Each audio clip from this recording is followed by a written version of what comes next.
মহরমের মাস এমনিতে অনেক জিনিসের জন্য বিখ্যাত, তবে মহরমের মাস আসলে কারবালার ঘটনাটা আসার কারণে এটা পুরা পৃথিবীর বুকে একটা একটা বড় দুঃখময় পরিবেশের সৃষ্টি হয়। কারণ উম্মতে মুসলিমার ইতিহাসে এটা একটা ব্ল্যাক ডে ছিল এবং হিউম্যান হিস্ট্রির মধ্যে, according to the writing of the western writer, human হিস্ট্রির মধ্যে এরকম অনির্বাচক, অবিবেচক এবং এরকম হত্যাযোগ্য হিউম্যান হিস্ট্রিতে কখনো এভাবে ঘটে নাই। মানে নবী সাল্লাল্লাহু আলাইহি ওয়াসাল্লামের নাতি, শুধু নাতি না, যার ব্যাপারে আমার নবী সাল্লাল্লাহু আলাইহি ওয়াসাল্লাম অসংখ্য কথা উম্মতকে বলে গেছেন এবং এতটুকুন পর্যন্ত আমার নবী সাল্লাল্লাহু আলাইহি ওয়াসাল্লাম ইরশাদ করেছেন যে হুসাইন আমার, আমি হুসাইনের। এবং এভাবে ফজিলতের ক্ষেত্রে যে কথাগুলো ইমামে হাসান, ইমামে হুসাইন এর ক্ষেত্রে বলেছেন, অথবা হযরত আলী ফাতেমাতু জাহরা রাদিয়াল্লাহু তাআলা আনহার ক্ষেত্রে বলেছেন, এই কথাগুলো স্বাভাবিকভাবে আমার নবী অন্য কোনো ক্ষেত্রে এত ক্লোজলি, এত ডিভোশন, এত emotion, expression of love and mental sentimental attachment with ইমাম হাসান, ইমাম হুসাইন, আমার নবী সাল্লাল্লাহু আলাইহি ওয়াসাল্লাম অন্য কারোর জন্য এভাবে এত দরদ মাখা কথা বলেন নাই। সেরকম নিজের কলিজুর টুকরা নাতিকে কারবালার প্রান্তরে এত নৃশংসভাবে, এজন্য উম্মতে মুসলিমার অন্তরে এটা ইদানিং কালে খারেজিয়তের বাতাস আমাদেরকে এই বিষয়গুলা থেকে দূরে রাখছে এবং উম্মতে মুসলিমা কিছু খাস খাস বিষয়ে ডিভাইডেড হয়ে যায়। যেমন ইমামে হুসাইন, কারবালা, এগুলা কারো না, এগুলা কোনো শিয়ার প্রপার্টি না।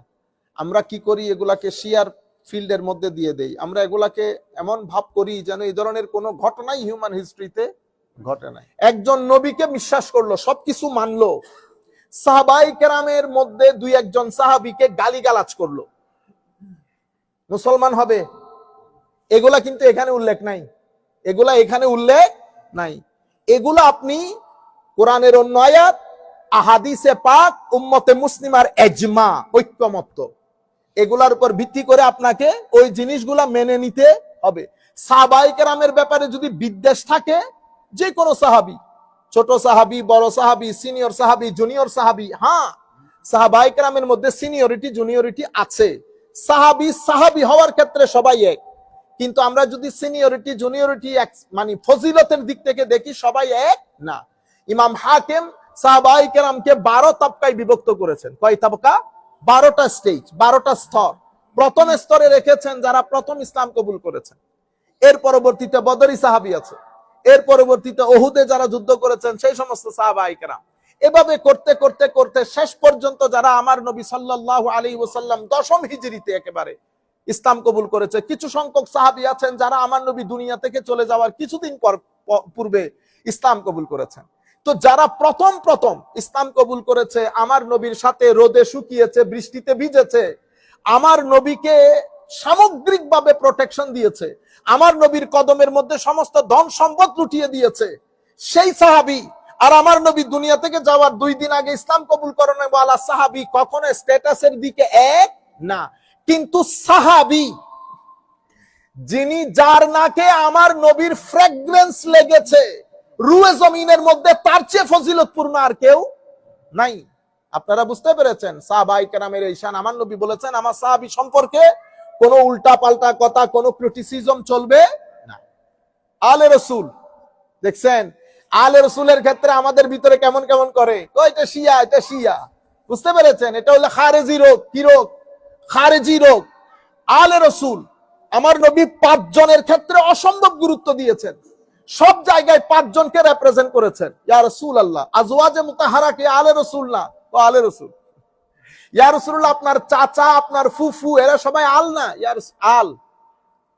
তবে আমার এই 5 জন ভেরি স্পেসিফিক, ভেরি আমার মহব্বতের নবী। কুল লি আজওয়াজিক, হাবিব আপনি বলে দিন আপনার স্ত্রীদেরকে, ইন কুনতুন্না তুরিদনাল হায়াতাদ দুনিয়া ওয়া জিনাতাহা ফাতাআলাইনা উমাত্তিকুন্না ওয়া উসাররিহকুন্না সারাহান জামিলা ওয়া ইন কুনতুন্না তুরিদনা আল্লাহ ওয়ার রাসূলা ওয়াদ দারাল আখিরা ফাইন্নাল্লাহা আ'আদ্দা লিল মুহসিনাতি মিনকুন্না আজরান আযীমা। এখান থেকে শুরু হয়েছে। আপনারা দেখেন, আপনারা বুঝবেন আয়াতের মধ্যে কি বলে। এর মধ্যে কুন্না তুন্না, কুন্না তুন্না, ইন কুনতুন্না, ইন কুনতুন্না। যদি পুরুষদের জন্য হইতো তাহলে তুন্না হইতো না, তাহলে কি হইতো কুন তুম, কোন তুম। তো মহিলার ক্ষেত্রে সেই জন্য কি হয়েছে কুন তুন্না। তো তুন্নার মাধ্যমে আমরা বুঝতে পেরেছি এখানে কোনো পুরুষ মানুষ ইনভলভ নাই। আমার নবী, আমার আল্লাহ প্লেইনলি কথা বলতেছেন আমার নবীর স্ত্রীদের ব্যাপারে, ইন কুনতুন্না তুরিদনা ওয়া ইন কুনতুন্না তুরিদনা, দুইটাই মহিলা। এরপরে নিচের আয়াতের মধ্যে বলেছে ইয়া নিসা আন-নবী, এখন আমার আল্লাহ সরাসরি ডাক দিয়েছেন আমার নবীর স্ত্রীরা, ও আমার নবীর স্ত্রী, ইয়া নিসা আন-নবী। তাইলে এই আয়াতও আমরা বুঝতে পেরেছি এখানে কোনো পুরুষ মানুষ নাই। এরপরের আয়াতের মধ্যে আমার আল্লাহ আয়াতের প্যাটার্নে বুঝতে পেরেছি এখানেও কোনো পুরুষ মানুষ কেন, ওয়ামাই ইয়াকনুত মিন কুন্না। তো কুন্না তুন্না এগুলা মহিলাদের জন্য ব্যবহার হয়, যদি এখানে পুরুষ হইতো তো কি হইতো ওয়ামাই ইয়াকনুত মিন কুম, তো কুম না, কুন্নার কারণে আমরা বুঝতে পেরেছি এটাও মহিলা। এরপরের আয়াতের মধ্যে আমার আল্লাহ আবার বলতেছেন ইয়া নিসা আন-নবী লাস্তুন্না কাহাদিম মিনান নিসা, আমার নবীর স্ত্রীরা আপনারা অন্য কারো কোনো মহিলার মতো নন। তাইলে এখানেও আমার নবীর স্ত্রীদের ব্যাপারে কথা আসছে। এই আয়াত শেষ হওয়ার পরে এই পরের আয়াত শুরু হয়েছে, কি বলতেছে ওয়াকারনা। তাইলে ওয়াকারনা বলার কারণে আমরা বুঝতে পারতেছি এটাও মহিলাদের জন্য, পুরুষদের জন্য ওয়াকারনা আসে না। ওয়াকারনা ফি বুয়ুতিকুন্না ওয়ালা তাবাররাজনা, দেখছেন আয়াতগুলো দেখেন, ওয়ালা তাবাররাজনা তাবাররুজাল জাহিলিয়াতিল উলা।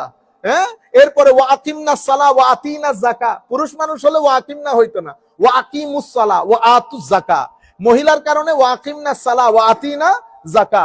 এরপরে ওয়া আতিনা আল্লাহ ওয়া রাসূলা, আর যদি পুরুষ মানুষ হইতো তাহলে আসতো ওয়া আতিউল্লাহ ওয়া রাসূলা।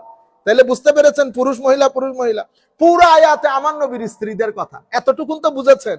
মাঝখানের আয়াত কি দেখেন, ইন্নামা ইউরিদুল্লাহু লিইউযহিবা আনকুম, হওয়ার দরকার কি ছিল আনকুন্না, কারণ আমার আল্লাহ তো মহিলাদের কথা বলতেছেন। আল্লাহ কুম বললেন কেন, তো কুম বলেছি, কুন্না বললে পুরুষ ইনভলভ হয় না, কুম বললে পুরুষ ইনভলভ হয়, মহিলা ইনভলভ হয়। তা আল্লাহ কুম বললেন কেন, তো কুম আমার নবী বলে দিয়েছে আমি কুম কেন বলেছি, কেন আমার নবী ওই আয়াত নাজিল হওয়ার পরে ফজরের নামাজ পড়তে যাওয়ার সময় আমার আল্লাহ আমার নবী চাদর খুলেছেন, চাদরের মধ্যে বলেছে আলীও ঢুকো, হাসানও ঢুকো, হুসাইনও ঢুকো, ফাতেমাও ঢুকো। ঢুকার পরে চাদর এভাবে বন্ধ করে বলছে আল্লাহুম্মা হাউলাই আহলু বাইতি, ও আল্লাহ এরা আমার আহলে বাইত, এরা আমার আহলে বাইত। তো ওই যে আয়াত নাজিল করেছে ইন্নামা ইউরিদুল্লাহ, নিশ্চয়ই আল্লাহ রাব্বুল আলামিন ইচ্ছা পোষণ করেন, কি চান, লিয়ুযহিবা দূর করতে, আনকুম তোমাদের থেকে। অথচ আয়াতের বলতেছে আনকুন্না হওয়ার জন্য, আনকুন্না হলে কিন্তু হাসান হুসাইন ইনভলভ হইতো না। তো এখন এতগুলা কুন্নার পরে এই জায়গার মধ্যে এসেছে শুধু কুম, পুরুষ মানুষ, বুঝতে পেরেছেন, আনকুম আলাল বাইত, ও আলে বাইত, ওয়া ইউতাহিরা কুম, কুন্না না কুম তাতহীরা, এবং তোমাদেরকে আমার আল্লাহ পূর্ণ পবিত্র করতে চান। তাইলে এই কুম বলে আমার আল্লাহ কাকে বুঝিয়েছেন, আমার নবীর চেয়ে বড় তাফসীর তো কেউ করতে পারবেন না। আমার নবী এরপরে এই কাজ যখন করতেছেন, হযরতে উম্মু সালামা রাদিয়াল্লাহু তাআলা আনহা বলতেছেন ইয়া রাসূলুল্লাহ আমিও আসি চাদরে। আমার নবী বলতেছেন উম্মে সালামা তুমি যেখানে আছো তুমি সেখানে ঠিক আছো, মানে তুমি তো আলে রাসূল আছো, তোমার জায়গা তোমার, কিন্তু এই পাঁচজনের জায়গা নিরালা, এই পাঁচজনের জায়গা নিরালা। ইন্নামা ইউরিদুল্লাহু লিইউযহিবা আনকুম, এই জন্য এই পাঁচজন চাদরের ভিতরের পাঁচজনকে পাক পাঞ্জিতান, আপনারা কি বলবো বড় বড় আলেমরা বই পেয়ে গেছে, কোনো আবার কেউ শিয়া বলে দেয়নি কোনো, বুঝতে পেরেছেন। উম্মতে মুসলিমা এই ঘটনা নিয়েও ডিভাইডেড হয়ে গেছে, এটা তো সবার এটা।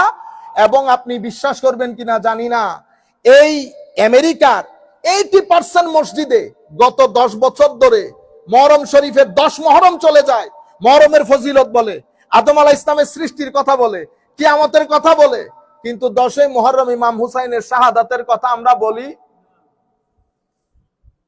বুঝতে পারছেন আপনারা এখন? আল্লাহ রাব্বুল আলামিন আমাদের হামি ও নাসির হোক।